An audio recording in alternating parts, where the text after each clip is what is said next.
Hello दोस्तों, आप लोगों का फिर से स्वागत है मेरे यूट्यूब चैनल पर द नॉलेज तक में। तो हम लोगों ने बात की थी 35 साल के उम्र तक वॉरेन बफेट ने अपनी एक कंपनी वर्कशायर हैथवे को खरीद चुकी थी, जो कि कंपनी लॉस में चल रही थी। और उन्होंने उस समय उस कंपनी को एक्वायर कर लिया था 35 साल की उम्र तक। चलिए आगे मैं डिस्क्रिप्शन में पिछले वीडियो का लिंक डाल दूंगा, आप जाके वो सारे वीडियो भी देख लीजिएगा। चलिए आगे चर्चा करते हैं वॉरेन बफेट के बारे में। हैथवे हैथवे कंपनी थी, इन्होंने खरीद ली थी।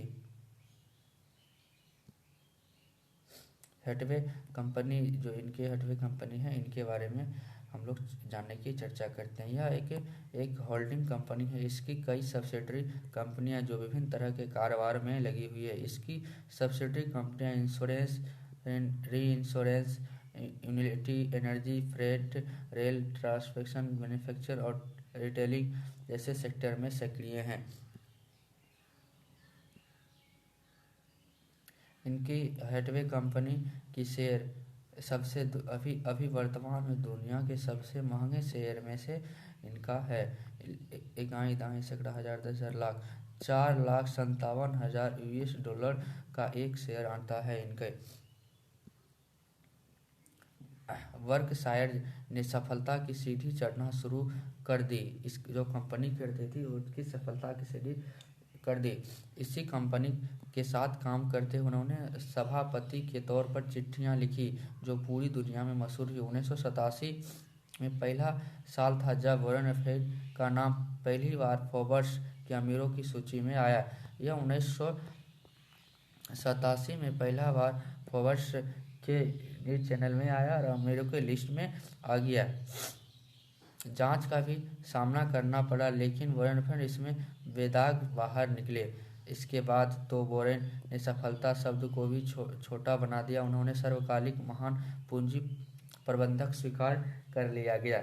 2008 में इन्होंने बिल गेट्स को पछाड़ते हुए दुनिया के सबसे अमीर आदमी की खिताब अपने नाम कर लिया।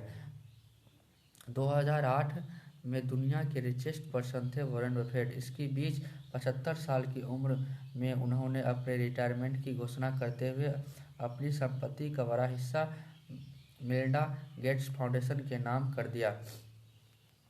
इन्होंने 75 साल की उम्र में रिटायरमेंट ले ली और अपनी सारी संपत्ति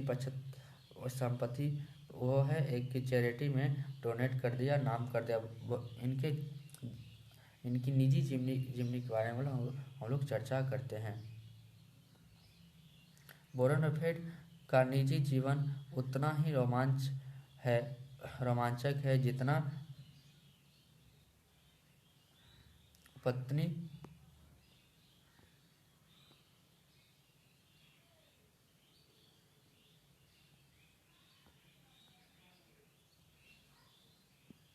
उनका संबंध खट्टा मीठा कहा जाता है। इसे तीन संतान हुई। कुछ साल बाद 1987 में दोनों अलग रहना शुरू कर दिया।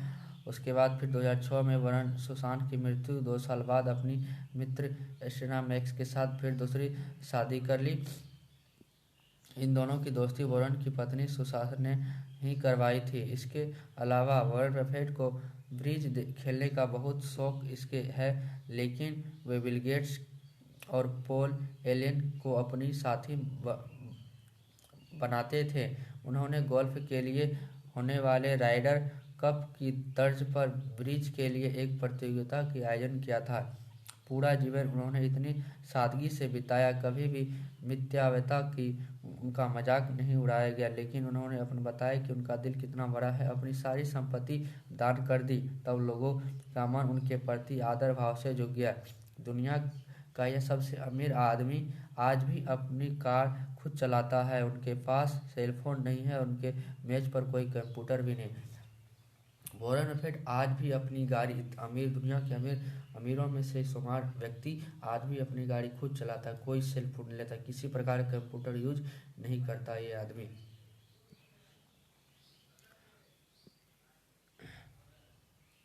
लंच विथ वॉरेन बफेट, इसके लिए इन्होंने कितना बार चर्चा में आई थी। आए थे लंच। इनके साथ एक टाइम का लंच करने का बोली लगता है, एक टाइम का लंच करने का बोली लगता है। चलिए इस पे चर्चा करते हैं। दिग्गज निवेशक के एवं दुनिया के सबसे अमीर व्यक्तियों में से एक वॉरेन बफेट चैरिटी के लिए जाने जाते हैं। चैरिटी के काम को आगे बढ़ाने के लिए हर साल आयोजित होने वाला उनका सालाना पावर लंच भी हमेशा सुर्खियों में रहेगा। इस साल एक अज्ञात विक्रेता ने बफेट के साथ लंच करने के लिए 150 करोड़ रुपए की बोली लगाई। 150 करोड़, एक टाइम खाना खाने के लिए, लंच करने के लिए वॉरेन बफेट को 150 करोड़ दिया, लेकिन ये 150 करोड़ एक चैरिटी में दान कर देते हैं। कभी नहीं टूट पाए ये रिकॉर्ड। ईबे लाइट ने मिलकर बफेट पावर लंच के लिए नीलामी आयोजन किया। इसी नीलामी में शुरुआत बोली $75,000 यानी करीब 9 लाख रुपए थे। 12 जून से शुरू हुई इस नीलामी में 17 जून को एक अज्ञात बोलीदाता ने लगभग 150 करोड़ यानी लगभग 148.34 करोड़ रुपए की बोली लगाई। यही सबसे बड़ी बोली साबित हुई। यह अभी तक बफेट पावर लंच के लिए किसी साल की सबसे बड़ी बोली थी। इस तरह ऐसा रिकॉर्ड बन गया कि कभी टूट नहीं पाएगा, क्योंकि औपचारिक तौर पर यह दिग्गज इन्वेस्टर की आखिरी पावर लंच है। इसी तरह का लंच साथ में लंच करते हैं, इसी तरह का लंच किया जाता है साथ में, और उनकी चर्चा किए थे, जो सब बात किए जाते हैं इन्वेस्टमेंट कैसे करना है, जो भी करना। इनके इस लॉन्च करने के लिए किसी शख्स ने, अज्ञात शख्स ने 150 करोड़ रुपए इन्हें दिए। पिछली बार बोली इतना ज़्यादा, पिछली बार की बोली से इतना ज़्यादा, अब पिछली बार भी पिछले 21 साल से हो रहे इस सालाना आयोजन में यह 21 साल से चल रहा है। यह छोटी सफल बोली $25,000 की रही। कोरोना महामारी के कारण साल 2020 और 2021 में बफेट पावर लंच का आयोजन नहीं किया गया। इससे पहले 2019 में आखिरी आयोजन हुआ था, तब सबसे बड़ी बोली थी $4.5 मिलियन यानी 35 करोड़ रुपए की रही थी। इस तरह से इस बार बोली पिछले रिकॉर्ड 4 गुने से भी अधिक। 2019 में क्रिप्टो करेंसी से अरबपति कारोबारी जस्टिन सुन ने भी अपनी बोली लगाई थी। 18 साल से नीलामी करा रही है ईबे। पिछले 18 साल में ईबे बफेट का पावर लंच नीलामी आ रही थी। यह बफेट पावर लंच जो है यह पिछले 18 साल से आयोजन किया जा रहा है। इस बंदे ने भी 2019 में एक बोली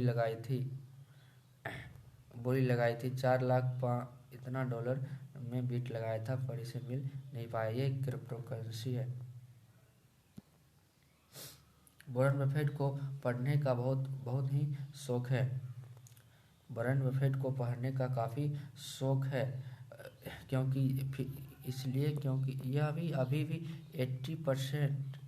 80% उसे प्रतिदिन वक्त, जो 80% वक्त है वो पढ़ने में ही बिताते हैं। वॉरेन बफेट आज अरबों खरबों के मालिक हैं। उनके पास करीब 6,860 करोड़ यानी करीब 5 लाख करोड़ की रुपए की संपत्ति है, लेकिन उन्हें महंगी चीज़ का शौक नहीं है। पैसा कमाने के साथ साथ काफ़ी पैसे डोनेट भी करते हैं। एक रिपोर्ट के मुताबिक माने तो 14 साल में करीब 2.6 लाख करोड़ रुपए इन्होंने डोनेट किया है। वॉरेन बफेट की पोर्टफोलियो, इसकी होल्डिंग की बात करें तो इसका होल्डिंग एप्पल में लगभग अपने नेटवर्थ का 40% के आसपास, बैंक ऑफ अमेरिका में 10%, कोको कोला में 8%, और सारी सब कंपनी है जिसमें इनका होल्डिंग बना हुआ है। वॉरेन बफेट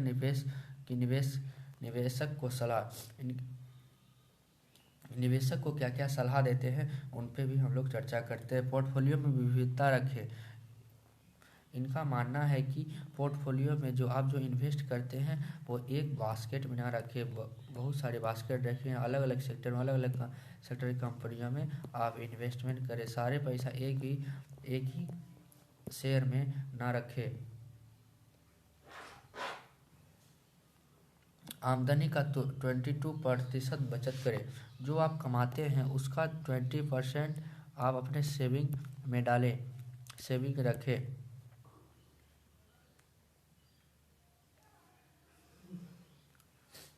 वॉरेन बफेट ने लोगों को अमीर बनने के लिए एक शानदार टिप्स दिया। वॉरेन बफेट ने कहा कि अगर आपकी हर महीना की आमदनी 10,000 रुपये है तो आप 2,000 रुपये बचाना चाहिए। यह 2,000 आपकी इमरजेंसी में काम आ सकते हैं। मेरी की सलाह कुछ इसी तरह की है।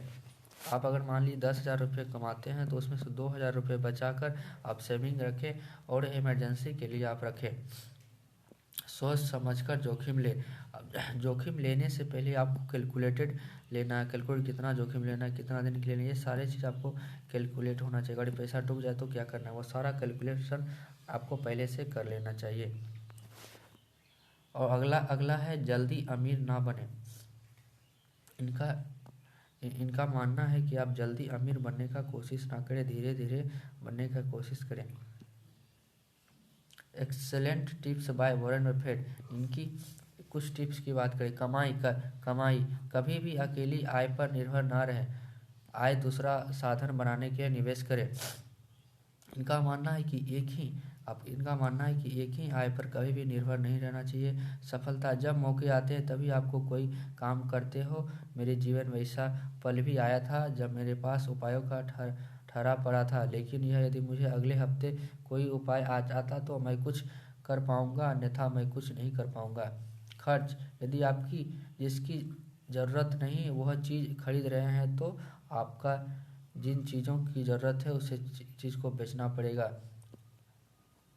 सेविंग खर्च करने के बाद जो बचे उसे सेव ना करें। सेविंग खर्च करने के बाद जो बचे उसे सेविंग ना करें, बल्कि जो सेविंग करके खर्च बचे उसे खर्च करने की कोशिश करें। जोखिम जोखिम कैलकुलेटेड जोखिम लेना चाहिए। निवेश कभी भी अपने सारे अंडे एक बास्केट में नहीं डालना चाहिए। इंसानियत यदि आपकी इंसानियत 1% लकी लोगों में शामिल हो तो आप 99% लोगों को इंसानियत सिखा सकते हैं। यहाँ तक वीडियो को देखने के लिए बहुत बहुत धन्यवाद। Thank you so much. हमारे यहाँ तक आप आ गए हैं तो हमारे यूट्यूब चैनल को सब्सक्राइब करें, वीडियो को लाइक करें, कमेंट करें किस टॉपिक पे आप वीडियो चाहते हैं और अपने दोस्तों के साथ शेयर करें। Thank you so much.